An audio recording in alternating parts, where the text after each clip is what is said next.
I did not think I would live to see my 25th birthday. I told my parents that.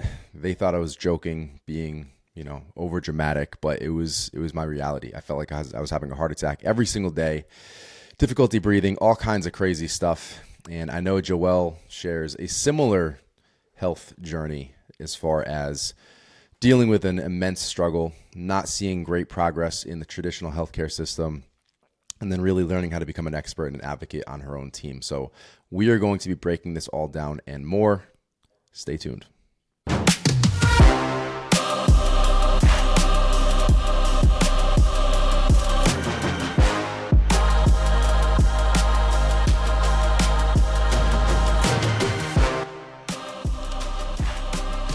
right, guys. So for those of you who are new, I know there's a lot of new people pulled in from a few different audiences now that we've merged up with Levolution and now the Fitness League podcast.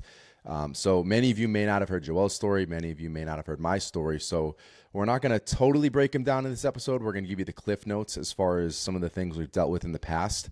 But we do want to be able to leave you guys with something actionable. And for this episode, it's going to be if you're dealing with any kind of specific health struggle, you haven't seen progress in the way that you would have liked, you are feeling, really discouraged with your healthcare team's performance or support, just kind of breaking down paths that we took that you may be able to start investigating and start seeing some real progress. So that's the goal of today's episode, guys.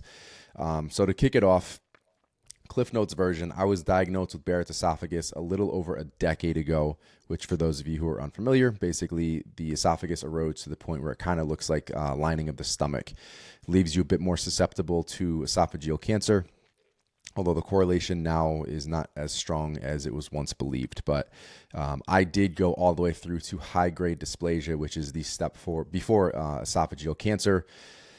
The symptoms were outrageous. I went to I guess my primary care first, but ended up at my gastroenterologist, and he's like, no, there's no way. This is, old person's disease. I had just come across it studying for my fitness nutrition specialization. And I'm like, no, I have all these symptoms. Let's just do it. So it turned out I had it. And, the symptoms I had were not traditional Barrett's symptoms. But the more I've shared this story, the more people have kind of connected with me and said, no, I have that too. I've had that too. So real chest constrictions, difficulty breathing. I've had tunnel vision. I called it medical induced anxiety, where I've never had anxiety in my life until I started dealing with these things. And it was terrifying. I never knew when I was going to pass out. I was constantly looking up ER wait times. If we went away, where is the closest ER? Just a miserable situation. And it got to a point where I literally did not think, this was 21 years old, I did not think I'd make it to 25. It was that bad. Quality of life was non-existent. I had no energy.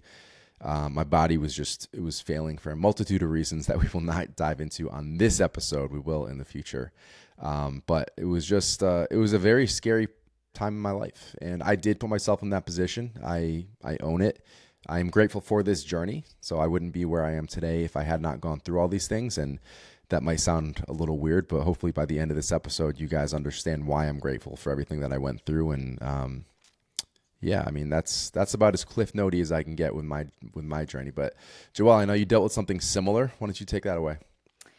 Yeah, so I didn't deal with something similar in the sense of Barrett's esophagus, but definitely something similar. The journey. Yeah, the journey of not really liking the options that were available to me, struggling with a health journey, not feeling heard, and really struggling to find someone who would actually help me get to the root cause of what the issue was. So for me, that had a lot to do with hormone health. And I know that there is a ton of context and nuance that comes along with hormone health. So I don't want to throw all of these blanket statements on hormones and birth control, but a lot of my own journey really started, with hormone health when I came off of hormonal birth control. We had gotten married, we were maybe married for a year or two, figured we'd probably start trying to have a family in another 1 or 2 years. Let me go off birth control. I've heard it can take a few months to get your period back. I want to make sure that's all fine and dandy. And, then we could start trying to have kids. And that timeline did not work out that way. And everything happens for a reason. I'm grateful for how it all worked out. But essentially, I went off birth control And I pretty rapidly started gaining weight. And at the time, I was an avid macro tracker. And so you can imagine that it doesn't really make sense when you're like, I've been eating the same amount of calories, my workouts are the same, my calories are the same, and I'm gaining weight. And my periods are not coming back. It's been, I think after 3 months was the first time I was like, all right, let me go to the doctor, get some labs drawn. Doctor was like, oh, not a big deal. Just takes a while. Don't stress. It'll come back. So now I'm 6 months in. I see another doctor. That other doctor's like, no, just give it more time. Your labs look fine. Now I'm like a year post birth control, still no period. And now I'm up like 30 pounds. And I'm like, what is going on? Like, and there's obviously this whole other aspect of it. I'm trying to make a long story short here, but there's this other aspect of like, I work in the health and fitness industry and I am up 30 pounds. I have missing menstrual cycles. Doctors are telling me everything's fine and I don't feel fine. I don't look fine. I'm anxious. I'm depressed. My leggings don't fit. Like, you're having a problem when your leggings don't fit. Those are stretchy pants. And I was really stressed and I felt terrible. Like I felt inflamed and achy and my body just hurt. And so I saw one, OBGYN who in my head was like, okay, this is the person who should know what's going on. Labs are fine. Don't worry about it. I'm like, okay, that answer is not sufficient. I go see a different OBGYN. She's like, well, there's a few other pieces to this. I reach out to a friend of mine and a doctor friend of mine, and he says, I have someone great for you. She's one of the best reproductive endocrinologists in New York City. Let me get you in with her. I go see her, and first of all, just terrible, terrible bedside manner. But she proceeds to do some sonograms on my ovaries, and run some labs. And she's looking at my ovaries and she's like, oh, you have PCOS. Now, at the time, I don't really know much about PCOS. I know it can affect fertility. I know that it has to do with your insulin sensitivity and insulin resistance. And so that was about the extent of my knowledge about PCOS. And so she was kind of like sitting there very casually counting the amount of cysts that she saw on my ovaries. And eventually, she got up to like 70 and she's like, you obviously have PCOS. Like, I'm done counting. This is ridiculous. Like that's what you have. You have PCOS. That's why you haven't gotten a period. Just kind of presenting it just like that. And now I'm a year into trying to figure out what's wrong. I'm a mess. I'm sad. I'm like feeling helpless, hopeless, all the things. And she just kind of drops this in my lap and I'm like, okay, so now what? Like, what do I do with that information now? She's like, I'll write you a prescription for birth control. Like, I'm sorry, what? She's like, well, the treatment for PCOS is to go on birth control. I'm like, but I came off of birth control so I can get a period, so I can ovulate, so I can get pregnant. And all of this started happening when I came off of birth control. She's like, well, are you trying to get pregnant right now? I'm like, well, no, I want to get a regular period back and then try and get pregnant. She's like, well, then if you're not trying to get pregnant now, why wouldn't you just go back on birth control? I'm like, okay. And at this point, I'm convinced that me coming off of birth control has something to do with this, rebound, so to speak, this weight gain, this inflammation that I'm dealing with, the missing periods. And I was, for context, on birth control for 10 years before I came off. And so she says, go on birth control. And I'm like, that doesn't really make sense to me. She said, okay, well, come back when you want to see me and we'll get you started on fertility treatments because you're not going to be able to get pregnant on your own. And Josh, you may know this about me now, but not every listener might know this about me. I love to prove people wrong. And I love spite. I thrive off of spite. That might not be a healthy trait, but I thrive off of spite. And so someone telling me I can't meant I am damn sure I'm going to find a way. And so as much as I hated that doctor, I should be thanking her because she sent me on a wild goose chase of a journey to get to the root cause of what was going on and fix, the issues at hand. And so for me, that was the moment that I was like, okay, bet No one's going to help me. No one's got the answer for me. If birth control is my answer to my missing periods, which we know when you go on birth control works by stopping ovulation. Why would I want to go on a pill that's going to stop ovulation if my goal is to get pregnant? And so the real final straw for me was me saying to her, look, is there anything else that you could think of? Is there any other research that you know or have access to on PCOS? Remember, this is a reproductive endocrinologist, not just an OBGYN. Is there anything else that you've seen supplement-wise or nutrition-wise or anything like that that I could be doing or trying that would potentially help me get my cycles back on my own? And this lady looked at me in the eye and she said, well, you said you know health and fitness. I guess you know what you're talking about. I instantly just started sobbing and left her office. So that's a little bit of the cliff notes of the backstory. I was about a year into no period, 30 pounds weight gain, no matter how hard I tried to lose weight, couldn't, and saw there's a few other OBs sprinkled in there, but I saw 3 or 4 OBGYNs and the reproductive endocrinologist who all either said, no, nothing's wrong, you're fine, or you have PCOS, go on birth control. And none of those were options for me, or I didn't feel like they were valid options for me. My blood boils just listening to that. And the end of our traditional medicine journeys are very similar. I will say my gastro, he's a good guy. He's a nice person. So like I didn't have to deal with any of that shit that you just talked about, but very, very similar. It was, okay, I have Barrett's esophagus. What can I do to heal? And it was nothing. No, like what can I eat? Lifestyle wise, what are the recommendations? He handed me a sheet of paper, a single side of a single sheet of paper that was like, it wasn't even stop drinking alcohol. It was limit alcohol. Which was the root cause. Which was the root, for those of you who are unaware, it's the root cause. It was unbelievable amounts of alcohol and unregulated supplements. Thank you, Jack 3D. It was just balls to the walls for all of those. I literally melted my insides. Yes. So that was part of why I kind of knew what was going on, and I wasn't buying into this from the beginning.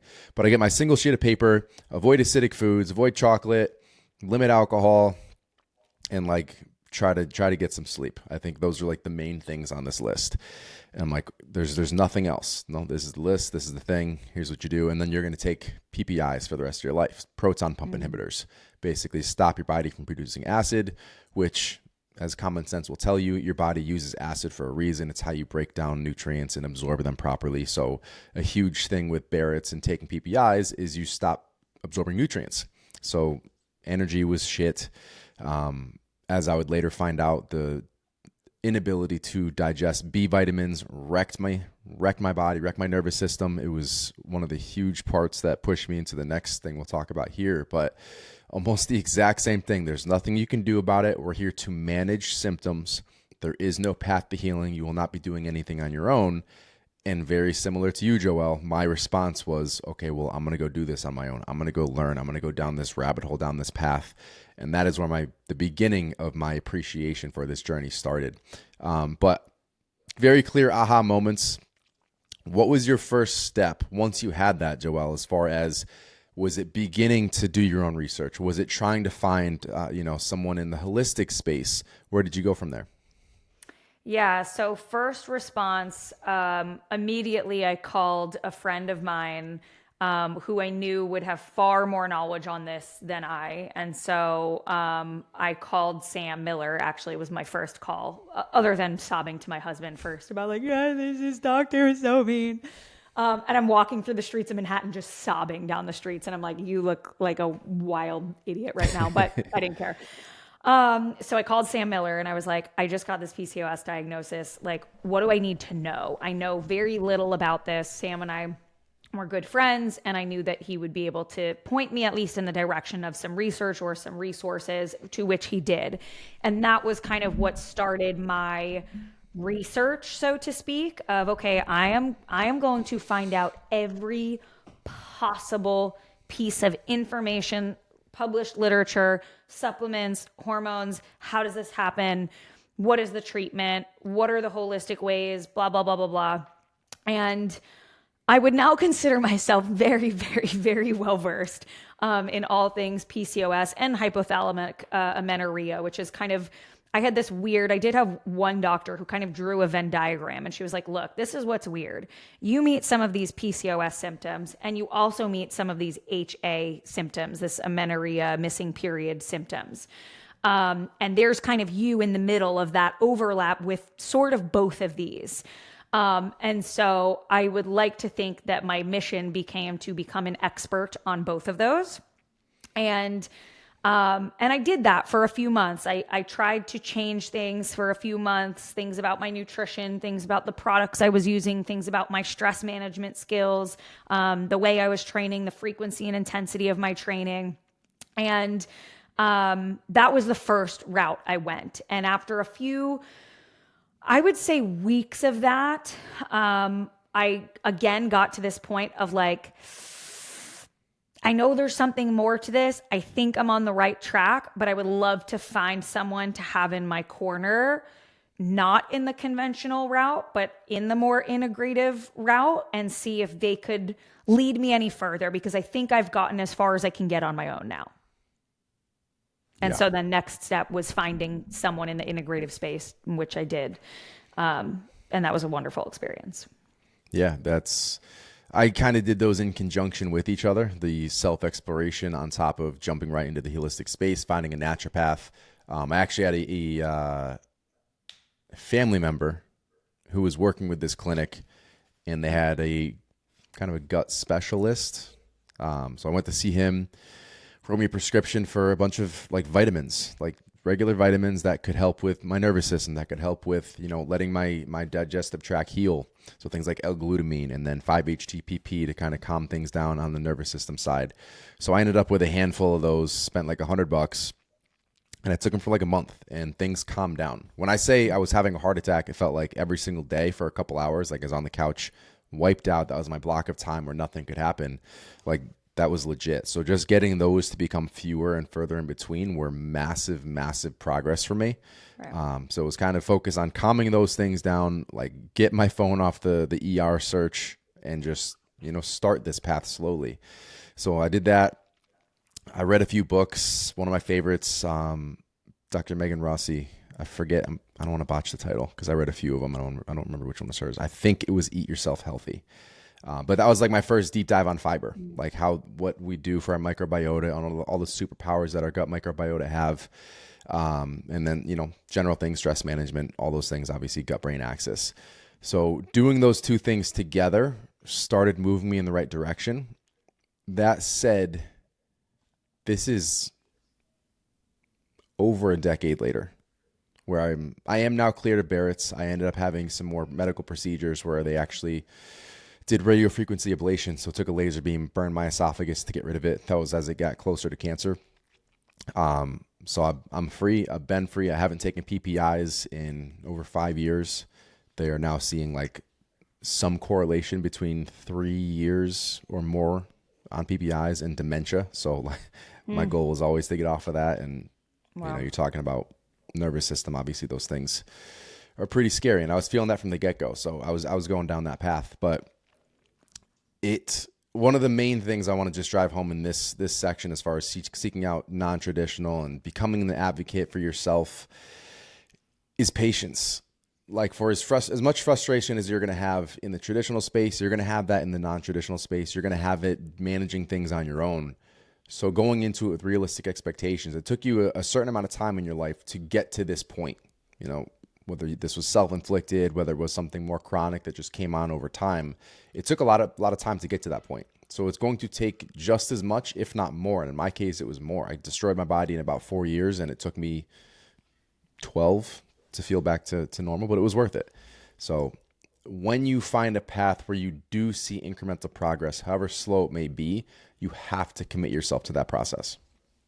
Yeah, and I would say that's one of the hardest parts, because you really have to have so much faith in that what you're doing is going to pay off in the long run, but you really are like, it kind of feels like blind faith. You're like, I am doing this and I'm trying this because I have hit rock bottom and I don't really know what my other options are, but you do have to stick with it long enough that you can actually have the, the time to see it pay off.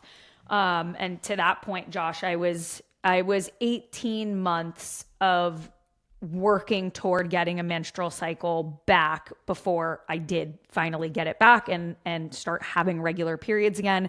And as soon as I did that, like the weight started coming off, my body felt so much better. My joints started feeling better. Everything just, once those cycles regulated, and my gut and my hormones, because there's a whole other gut component of this that I didn't talk about. But once all of that kind of started to fall back into place, everything started to feel better. Less headaches, less brain fog, less joint pain, weight coming off, easily able to lose weight, having the energy to work out again. And so, yeah, I mean, the hardest part is like you said, sort of just playing that long game and having some trust in the process and faith in the process. And just feeling like, okay, I know I'm on the right track, but it's still going to take time. It's still going to take time of doing these things over and over and over again until I start to see things pay off. And it did eventually, but it was not instant. And would it have been quicker in a sense for you to just take the PPIs and for me to just take the birth control, and like that would have stopped my symptoms and it would have stopped your symptoms? Yes. But we both were functioning from a different point of view regarding overall health, overall longevity, getting to the root cause, not just throwing a Band-Aid on it, but can we actually fix the original issue or improve upon the original issue? And so I really don't mean to, I don't ever want to come across like I'm bashing conventional medicine when it comes to this, because they did what they were trained to do. This standard treatment for PCOS is to put someone on birth control, because by shutting down their hormones, you're shutting down their symptoms. I simply was not interested in that option. Your doctor was not wrong in what they were prescribing you to do. That was what they had been taught. It just didn't seem like a great option for you. And so that's what's, I do want to hammer that point home. Like, I'm not out here to say that conventional medicine is the worst. Like, I break an arm, I need my appendix out, like I'm going to see a doctor. So I never want this to come across like I'm bashing conventional medicine, but I think two things can be true at the same time. You may be presented with an option that is evidence-based, from your doctor in terms of what they've learned and what the appropriate technical treatment is. And also at the same time, you might not feel that treatment is the best route for you. And there is an advocacy part of yourself that you may feel obligated to fulfill. Like, I at least want to do my due diligence. And I remember leaving her office and being like, I'll don't write me a prescription for anything. I will call you if I want to go that route. But for now, I'm going to explore this on my own. And that's what I did. And I know that not everyone feels super called to do that. I don't know many people that would have been like, yeah, I'll just wait another 18 months of feeling absolutely miserable when I could have just taken metformin or could have just gone on birth control and my symptoms would have stopped. But I'm just a long game kind of person. I was like, nope, no one is going to advocate harder for myself and my health than me, not a single doctor. So I'm going to do what I can. I'm going to see if I could get someone else in my corner that will help me get there. But the long game is a part of it. It's a really big piece of it. So what would you say was the biggest, whether it's a takeaway, benefit from non-traditional that was not offered by traditional? So I think the biggest thing that I learned is that in the less conventional route, like I sought out an integrative practitioner, like an integrative health practitioner, who also previously worked as a registered dietitian, and then kind of went into the integrative functional medicine route. And I love her. We still keep in touch. She's incredible. She changed my life. The biggest takeaway that I had from that experience is that on the integrative, more functional side, and let me first start by saying there are quacks everywhere. There are quacks on the functional side, there are quacks on the conventional side. So let me just put that out there. I also, just like I don't want to bash conventional medicine, I also don't want to put functional medicine up on this pedestal because there are some terrible functional practitioners out there too. But for me, the biggest takeaway was that the integrative practitioner I worked with, Taylor, she looked at every system. She didn't just say, oh, you have PCOS, so let's look at your hormones. Because what I learned was that my hormones being dysregulated, so to speak, were not the root cause. They were the symptom. They were the response to something else. And so then it becomes, okay, well, if hormones, and when I'm saying hormones, what I'm really talking about here for me personally is sex hormones. So estrogen, progesterone, and testosterone were my main dysregulated hormones. My estrogen was really low, my progesterone was non-existent, and my testosterone was through the roof for a female, which you at least would have thought would make me jacked. It didn't. It just made me overweight. Anyway, the biggest takeaway there was what is the reason that the hormones are dysregulated? Because the hormones are not what's causing the other symptoms. The dysregulated hormones are a symptom of something else. And so she was who really opened my eyes to looking at all of these other systems of the body and how intertwined they are. How does the gut correlate with my estrogen, my testosterone, and, my progesterone? How does my thyroid correlate to my estrogen, my progesterone, my testosterone, my adrenal glands? How does my stress levels? So it became this kind of, it made me realize how systemic things are. And that, you think of in the conventional route, you have like your kidney specialist, and you have the OB, and you have a urologist, and you have a nephrologist, and you have a cardiologist, and you kind of have specialists in all these different areas. And it was really the first time that I realized that everything was so connected. And she had really shown me that, and she'd be able to pull up my labs and say, okay, you see this number? This is because typically when we see this, it's stemming from this. Okay, well then let's go look at this number. Okay, well this is dysregulated because this is dysregulated. And it was almost like me realizing that the body was just kind of this map and everything works so symbiotically together. And I think that for a long time, we believe that everything is just like a separate system. Like that's your heart system, that's your skeletal system, that's your cardiovascular system, heart. This is your respiratory system. This is your, hormonal system, your endocrine system. And it was the biggest takeaway for me was that this is all connected. And so if we want to get to the root cause of one thing, we might have to look into another place because that's causing a symptom in another symptom. It's funny. Our entire philosophy when it comes to coaching and like health is now based on that exact thing. Like everything is connected to the rest. The 5 pillars of health: training, nutrition, mindset, movement, habits. They all support each other. And it's the same thing within the body. Everything's interconnected. So yeah, I think that makes a ton of sense. And for me, like one of the biggest things was just like the listening factor, like being able to have an actual conversation. And it wasn't just like, I told you what to do. Why are we still talking about it?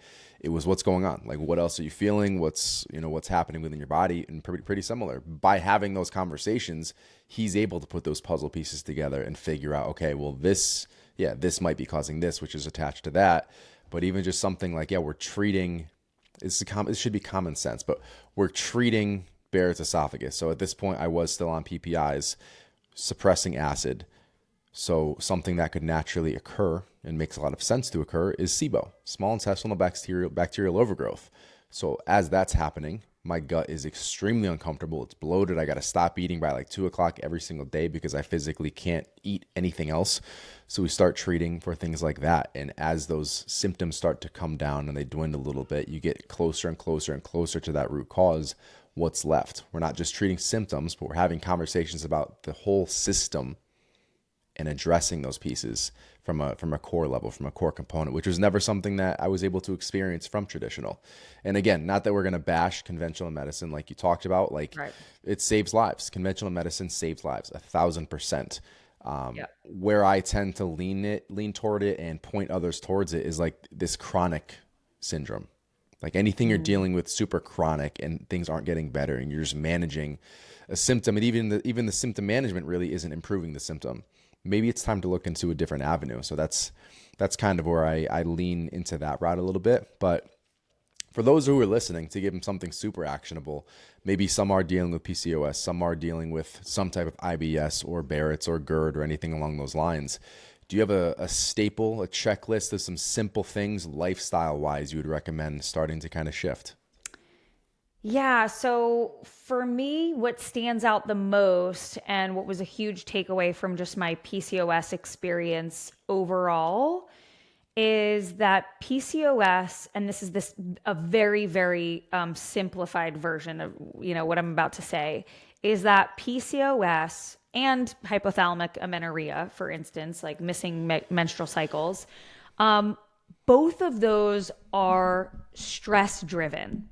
And I'm putting stress driven in quotes if you're watching this, because we know that stress is not going anywhere. Like we're all going to be stressed in some capacity. But I think what many people miss or don't realize is that when I talk about something being stress driven, I don't just mean mental stress. I have a deadline at work. I'm stuck in traffic. My kids are lunatics, that kind of stress. Stress is also what you are putting in your body, the products you are putting on your body, your gut health, and what is a stressor to your microbiome, and what you can digest, what you can absorb, what kind of nutrients you're getting. Stress is, yes, mental stress management. Stress is how you're sleeping, how you're recovering, how you're training. And so I think that is a really missed component of any sort of hormonal dysregulation, is what does stress look like on the body? Not just mental stress, but physiological stress. And that is not just traffic and deadlines. That is what you are eating, how you are moving, how you are recovering, how you are sleeping. And so I was very much introduced to a whole new way to take care of my body that a workout plan and a set of macros was not going to fix. Yeah. Stress is, you're talking about gut health in and of itself. Stress can just, that one component can have a massive, massive impact. And it's like you said, it's not just how am I handling this thing that's in front of me right now that's aggravating, but how are you recovering from your training? How are you sleeping? All the things. That's why health and fitness as a whole is a lifestyle. So for those who are looking for that flashy thing, that 6-week challenge, whatever it is, you may see a physical benefit for a short period of time. A, you're not going to maintain it, and B, it's going to have a non-positive impact on your overall health.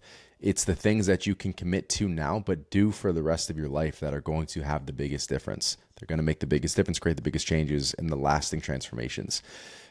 Specific to Barrett's, there are 1,000 things that I've done over the last decade, so I'll kind of hone in on the things that I'm still doing now to manage it. So yes, I am Barrett's free, but I committed to these things for life. I committed to doing these things for life. So the big one is sleep. Like when it was really bad, if I got less than 7 hours, really 8, but we'll call it 7, immediately knew that was going to be one of those heart attack symptom days. 6 hours, 59 minutes, terrible day. 7+. So at least 7 hours of quality sleep became a non-negotiable. This is where I lost 3/4 of my friends group right off the bat. So junior into senior year of college, like, nope, not going out. I'm not doing the thing anymore. Like I can't, it wasn't fun. I stopped getting drunk. I just started feeling worse.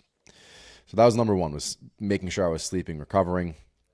What I was eating, it's slashed highly processed foods, really focused on my whole food nutrient dense options, getting my fiber levels up, trying to rebalance my gut microbiota and allow myself to enter this position of healing. Stress management outside of just recovery, meditation entered my life. This is something that has become a daily non-negotiable, at least 10 minutes once a day. I'm feeling good when I get a couple sessions in or a longer session in. And especially if I can break my day up with it, it's a huge component there. And then some supplemental things. One thing I still do to this day is I break my fast, and that doesn't mean I'm fasting, but like breaking my fast in the morning with a cup of bone broth. every single day. When symptoms were really bad, it was 3 times a day. It was morning, afternoon, and evening. But regularly, daily non-negotiable, a cup of bone broth. That's really nice to kind of soothe your inside, soothe your gut a little bit, and actually give yourself something to rebuild a little bit before you start throwing everything at it. L-glutamine as a supplement itself, similar to bone broth, but it can help soothe the insides as well, rebuild that lining. And occasionally I'll start mixing in aloe water. I'll do that after the bone broth. Like aloe vera juice or something. Yep. Is it slimy? You can get it like literally the inner fillet of the aloe, but pretty similar benefits to the water. It's like the distilled water from it. I don't think I could drink like aloe gel. A lot of times with that gel, like they'll plug it with a ton of sugar, so it's like it's not even worth. Like it's not the full natural. They process it. But Whole Foods has a couple different versions. I think they have the George's, which is literally like water. And then they have the one that I've been doing now, the Lily of the Desert. It's in this glass bottle. They put a little bit of lemon in it too. But it's the inner fillet, but liquid, like more water, less jelly. But those are the bigger ones. Stress management, moving my body, eating well, training hard, but recovering. And just being consistent with all that. And like, I could say that blanketly, like whatever you're trying to heal, you could probably implement all of those things and it's going to be a pretty big help. So just giving you guys something a little more tangible there.